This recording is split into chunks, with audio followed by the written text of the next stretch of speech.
You ever notice how certain people just can't stand not being the center of attention? It's like the air leaves the room when they're not being talked about, praised, or noticed. That's not just coincidence. That's by design. And when we're talking about narcissists, that design is their operating system. Let's get real here. A narcissist doesn't just enjoy attention the way most people do. They require it. It's not a bonus, it's their fuel. Without it, their carefully curated identity, the one they've built around admiration, control, and image, starts to collapse. Now, this isn't about name calling or finger pointing. This is about awareness. It's about understanding the dynamics at play so you can protect your peace and regain your power. Because here's what the narcissist doesn't want you to know. The moment you stop reacting to them, you become their biggest threat. Let me say that again. Not when you fight, not when you confront, not even when you leave, but when you stop reacting. You see, the narcissist operates on a cycle. Provoke, watch your response, then manipulate based on that reaction. They do something hurtful, maybe subtly, maybe not. They push your buttons, then they watch. Are you hurt? Do you yell? Do you chase them? Do you beg for clarity or closure? That's what they want. Because any reaction, positive or negative, feeds the narrative in their head that they're in control, that they matter, that they still have access to your emotions. They're not after peace. They're after power. Even your anger gives them energy. Your tears validate their importance. Your explanations give them the script to twist and turn your words later. So when you go silent, when you stop chasing, when you no longer need to correct, convince, or defend, they panic. Because for them, silence isn't just quiet, it's emptiness. And emptiness is terrifying. This is a person who has built their entire self-worth externally through status, through image, through the illusion of being wanted. And when that illusion fades, when the mirror isn't reflecting admiration anymore, they feel exposed, like a mask falling off in front of a crowd. Let's break this down further. You're in a relationship with a narcissist, romantic, family, workplace, doesn't matter.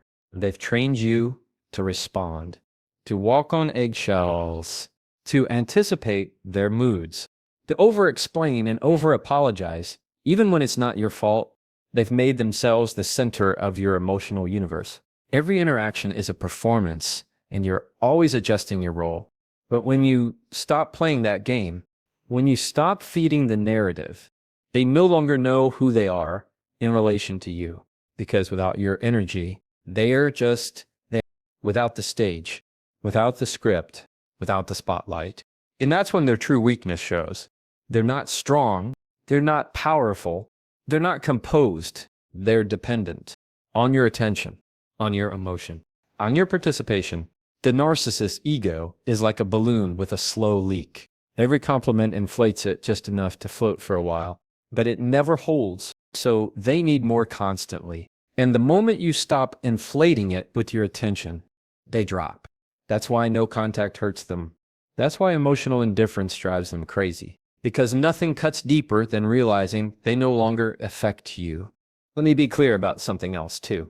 Ignoring a narcissist isn't about being petty. It's not about silent treatment for punishment.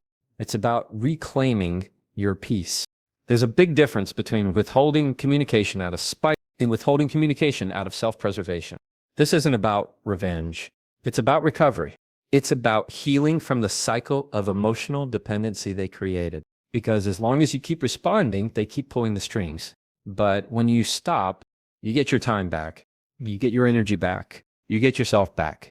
And they're stuck in a silence they can't control. Because here's the truth. The narcissist's biggest weakness isn't rejection. They can twist rejection into a story where they're the victim. It's not confrontation. They'll spin that into drama to get sympathy or justify their behavior. It's not even exposure. Because if they can't deny it, they'll deflect it.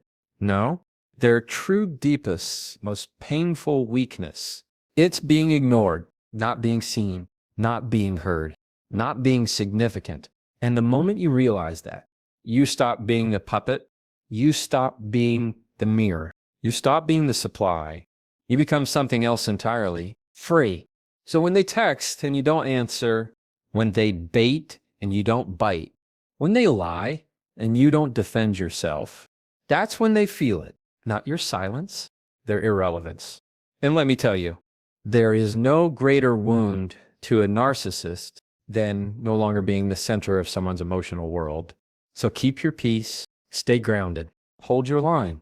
Because when you stop feeding their need for attention, you're not just protecting your energy, you're exposing their greatest weakness. And in that quiet, you win. Let's get honest for a minute. One of the hardest things you can do in any relationship, friendship, family, romantic, is hold someone accountable. Not in a judgmental, I got you kind of way, but in a firm, respectful, truth-telling kind of way. You say, hey, that crossed a line, or that hurt, or maybe just, I need something different here. Now, most emotionally healthy people, they'll pause. They might get a little defensive. At first, we're human, but eventually they reflect, they lean in, they grow. But when you try to hold a narcissist accountable, you hit a wall, not just any wall, a wall made of ego, denial, and deflection. And here's why. A narcissist doesn't care about being real.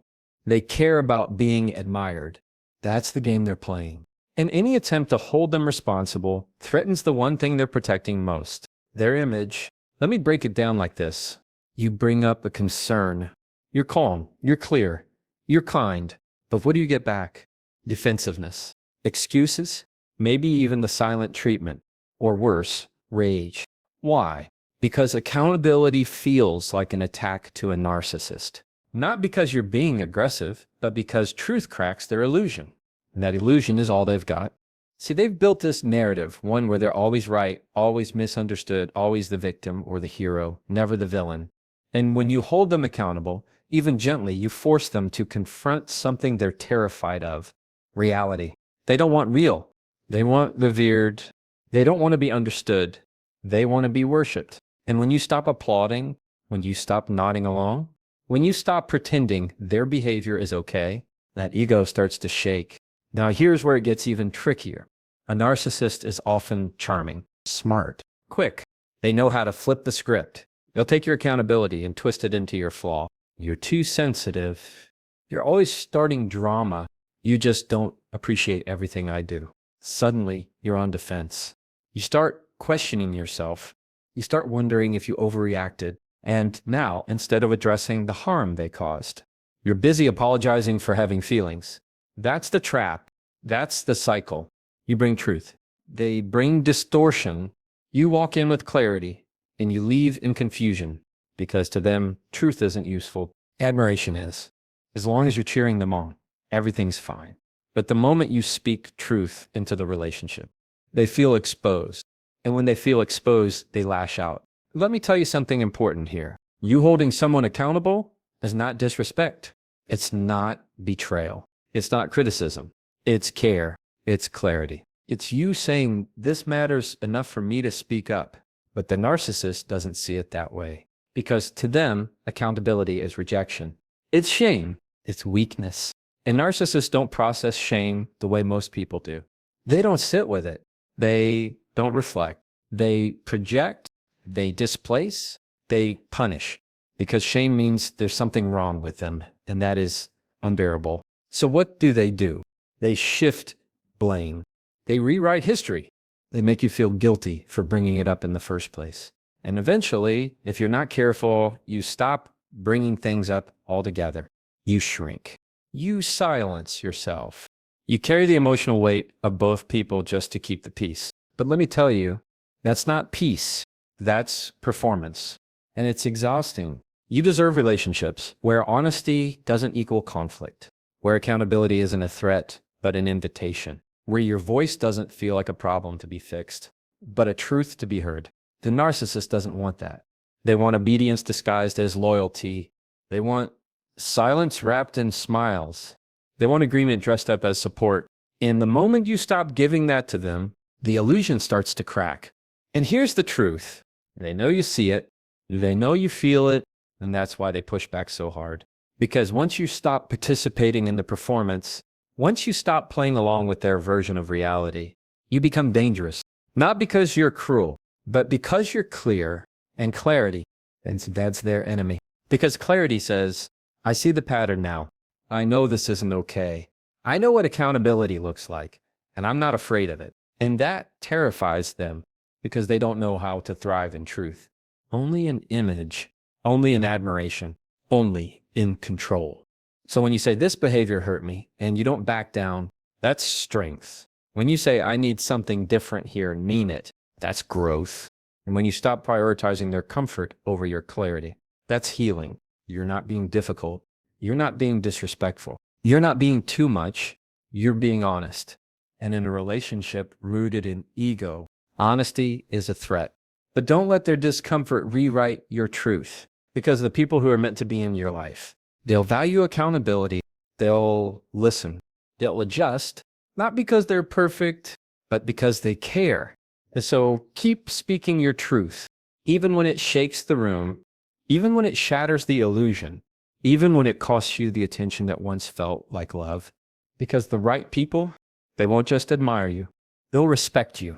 And that's worth more than any illusion. Let's talk about boundaries, not the walls you build to keep people out, not the silent treatments, not the ultimatums, real boundaries, the kind that protect your peace without punishing others, the kind that define what's okay and what's not okay for you. And let me tell you something up front. When it comes to narcissists, boundaries aren't just helpful, they're essential. And also, they're explosive. Because for a narcissist, a boundary isn't a healthy limit. It's an insult. It's rejection. It's you saying, you don't get to decide everything anymore. And that's a direct hit to their control. Let me walk you through how this plays out. Maybe you've been in this cycle for a while. Every time they cross a line, emotionally, physically, verbally, you justify it. You tell yourself, they didn't mean it. You forgive. You let it slide because you're patient, because you're trying to make it work. But slowly, your boundaries start slipping. You stop speaking up. You stop saying no. You stop trusting that gut feeling that tells you something isn't right. And before you know it, you're operating in their world, their rules, their moods, their reality. You've been stretched so thin that you can't even find a line anymore between what you want and what they expect. But one day, something shifts. Maybe it's after yet another broken promise, another round of gaslighting, another moment where your dignity takes a hit and you feel it this time deep in your chest. You decide, no more. You set a boundary.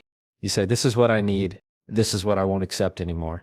This is how I deserve to be treated. And the moment you do, it's like you flip the switch. The charming version of them, gone. Now comes the guilt, the manipulation, the anger, or maybe the cold shoulder.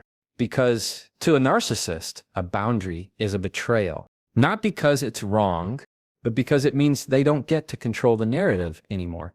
They're used to being the center of the relationship, the sun that everything orbits around. But a boundary pulls you out of their orbit. It reminds them you are your own person. And that right there, that's their kryptonite. Because a narcissist survives off access to your emotions, access to your energy, access to your time, your space, your reactions. A boundary says, you don't get unlimited access to me anymore. And that's terrifying to someone who only feels secure when they're in control. Let me be clear. Setting a boundary doesn't mean you're being cold or unforgiving. It means you're choosing peace over permission. It means you're no longer asking them to approve of how you protect yourself. It means you're stepping into a version of you that's no longer negotiable. But here's where it gets tough. The narcissist doesn't just walk away when you set a boundary. They test it. They push. They prod. They poke holes in it. They try to wear you down until it bends. Because if they can get you to relax that boundary once, even just a little, they'll convince themselves it was never real in the first place. So when you say, don't raise your voice at me, and they do it anyway, and you stay, they take note. When you say, I need space, and they blow up your phone, and you respond, they learn. And not in a good way. They learn that your boundary is flexible. And for a narcissist, that's permission to keep pushing. That's why consistency matters. That's why follow-through matters. Not for them, for you. Because every time you hold that line, you remind yourself, I'm worth protecting. I'm worth honoring. I'm worth the discomfort of saying no. And yes, holding that line will be uncomfortable. especially if you've spent years being the peacemaker, the fixer, the one who keeps things together even when everything's falling apart. But peace that comes from self-betrayal, that's not peace. That's silence. That's suppression. And you weren't made for that. You were made to take up space, to speak with clarity, to exist without shrinking, to have relationships where mutual respect isn't earned, it's assumed. The narcissist won't give you that because they don't see you as equal. They see you as useful. And the moment you're no longer useful to their ego, they get uncomfortable. They get loud. They get distant. They get manipulative. That's not your fault. That's their fear talking because your boundary has done something powerful. It's reminded them that you see through the performance, that you're no longer in the role they assigned to you, that you've stepped out of the fog and into your truth. So let them react. Let them call you difficult. Let them say you've changed because you've grown. You're no longer afraid of their discomfort. You're no longer responsible for their emotional management. You're not their supply. You're a whole person. You get to decide who has access to your life. That's not selfish. That's healthy. That's powerful. That's necessary. So when you draw that line in the sand, keep it there. Let them throw their tantrums. Let them test you. Let them fall apart. Because the ones who truly love and respect you, they won't fight your boundaries. They'll honor them. And anyone who needs to control you in order to love you doesn't actually love you. So stand firm, not out of anger, not out of bitterness, but out of deep self-respect. Because the moment you stop trying to manage their reactions, you start managing your peace. And that's where healing begins. Let's talk about control. Because when you're dealing with a narcissist, control isn't just a behavior, it's their lifeline. Now, we often hear the word control and think of something obvious, domination, authority, telling someone what to do. But with narcissists, it's not always that loud. Sometimes it's subtle. Sometimes it looks like guilt. Sometimes it's manipulation wrapped in a compliment. And sometimes it looks like love. But make no mistake, control is at the center of it all. The narcissist needs to control how they're seen. They need to control what you think about them, what others think about them, how situations are perceived. They need to control you. Your emotions, your responses, your reality. And the reason they work so hard to maintain that control, because deep down, they are terrified of losing it. That fear, losing control of the narrative, the relationship, or your perception of them is their deepest instability. It shakes them to the core because the one thing they can't handle is unpredictability, especially when it comes from you. Let's break this down. At first, a narcissist will present a version of themselves that's impressive. They know how to read the room. They know what you're looking for. They become that charming, supportive, attentive, but that's not connection. That's strategy. They're not bonding with you. They're securing influence. So when the relationship progresses, they've already planted the idea, I'm who you need. I'm the one who understands you. I'm different. But it's not about you. It's about access. Access to your admiration, your approval, your dependency. And once they feel they've locked that in, the control begins to shift. Maybe it's small things at first. You're explaining yourself more. You're apologizing for things that aren't really your fault. You start second-guessing your instincts. That's not accidental. That's conditioning. Because a narcissist doesn't want a partner. They want an audience. They don't want mutual respect. They want control, masked as closeness. So the moment you start breaking free from that cycle, the moment you start getting quiet, setting boundaries, refusing to explain every move, the narcissist feels the ground shift. And that's where their weakness explodes. Because when they can't control the situation, they unravel. They'll try to regain it fast. Sometimes it's love bombing. Suddenly they remember your birthday, send gifts, flood your inbox with, I've changed messages. And for a second, you might think, maybe this is real. But you have to ask yourself, is this love or is this leverage? Because when love is real, it doesn't have to manipulate. It doesn't have to perform. It just is. But when love is a tool to get back what they've lost, that's not love. That's strategy in disguise. Other times when the sweet talk doesn't work, they flip the script. They go cold. They accuse you of being selfish, ungrateful, impossible to please. They might start a smear campaign behind your back, talking to mutual friends, rewriting the story to make themselves the victim. Why? Because they're not trying to get you back. They're trying to get control back. That's all it's ever been about. And here's what's really important. The narcissist's greatest fear isn't being disliked. It's being irrelevant. Because when they're not in control of the narrative, when they no longer have a say in how you feel or think or act, they lose their grip on the identity they created. And that identity is fragile. See, narcissists don't have a strong core sense of self. They don't have the internal resources to say, I made a mistake, I need to change. That would require vulnerability. It would require accountability. And for them, those things feel like annihilation. So instead of sitting with discomfort, they scramble for control. They try to dominate the conversation. They try to rewrite the truth. They try to pull you back in, not because they miss you, but because they miss the power they had when they were in your head. Let me be real with you. Your unpredictability, your silence, your calm, your boundaries, your refusal to argue, that's their unraveling. Not because you're doing anything wrong, but because you're finally doing something right. You're stepping out of the dynamic they created. You're making decisions that are yours again. You're no longer living in response to their chaos. And for the first time, they can't reach you the way they used to. That scares them because now they have to face what they've avoided all along, that they don't control you anymore. Let's pause here for a second. This isn't about playing games. This isn't about getting even. This isn't about becoming cold or indifferent. It's about becoming clear. It's about saying, I won't live in reaction to someone else's instability anymore. I won't be managed, manipulated, moved like a piece on a board. It's about choosing self-regulation over emotional chaos. You don't have to match their energy. You don't have to respond to every accusation. You don't have to keep explaining yourself to someone who isn't trying to understand you. You protect your power when you stop handing it over.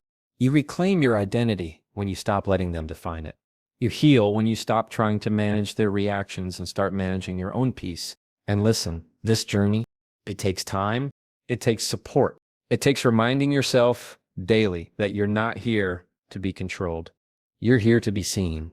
So if you're in the thick of it, if the narcissist in your life is lashing out because they feel that loss of control, stay grounded. They're not unraveling because you're being unfair.